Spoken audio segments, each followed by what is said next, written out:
আজকের ভিডিওতে প্রতিদিনের মতো নতুন কিছু শিক্ষণীয় প্রশ্ন ও উত্তর নিয়ে আজকের ভিডিওতে আলোচনা করলাম। চলুন বেশি কথা না বাড়িয়ে ভিডিওটা শুরু করা যাক। ফার্স্ট প্রশ্ন, সাহেব বিবি গোলাম বিখ্যাত উপন্যাসটির লেখক কে ছিলেন? উত্তরটি হলো বিমল মিত্র ছিলেন সাহেব বিবি গোলাম বিখ্যাত উপন্যাসটির লেখক।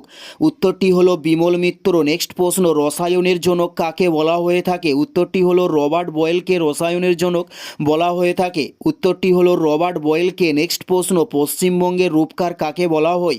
উত্তরটি হলো বিধানচন্দ্র রায়কে পশ্চিমবঙ্গের রূপকার বলা হয়। উত্তরটি হলো বিধানচন্দ্র রায়কে। নেক্সট প্রশ্ন, কোন বর্ণের আলোর বিচ্যুতি সবচেয়ে বেশি হয়? উত্তরটি হলো বেগুনি বর্ণের আলোর বিচ্যুতি সবচেয়ে বেশি হয়। উত্তরটি হলো বেগুনি। নেক্সট প্রশ্ন, ঝিনুকের রেচন অঙ্গের নাম কি? উত্তরটি হলো কেবারের অঙ্গকে বলা হয় ঝিনুকের রেচন অঙ্গ। উত্তরটি হলো কেবারের অঙ্গকে বলা হয় ঝিনুকের রেচন অঙ্গ। নেক্সট প্রশ্ন, মরীচিকার জন্য দায়ী কোনটিকে করা হয়? উত্তরটি হলো অভ্যন্তরীণ পূর্ণ প্রতিফলনকে করা হয় মরীচিকার জন্য দায়ী। নেক্সট প্রশ্ন, ভূমিকম্পের সময় কয় ধরনের তরঙ্গের সৃষ্টি হয়? উত্তরটি হলো 3 ধরনের তরঙ্গের সৃষ্টি হয় ভূমিকম্পের সময়।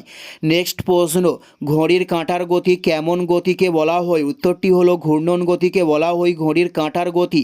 নেক্সট প্রশ্ন, বায়ুর চাপ পরিমাপের যন্ত্রকে কি বলা হয়? উত্তরটি হলো ব্যারোমিটার যন্ত্র বলা হয় বায়ুর চাপ পরিমাপের যন্ত্রকে।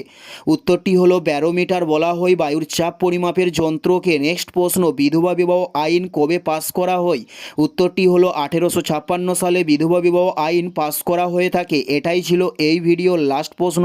আর কোন ধরনের শিক্ষণীয় ভিডিও আপনারা প্রতিদিন দেখতে চান অবশ্যই কমেন্টে লিখে জানাবেন। পুরো ভিডিওটা দেখার জন্য অসংখ্য ধন্যবাদ। Thanks for watching.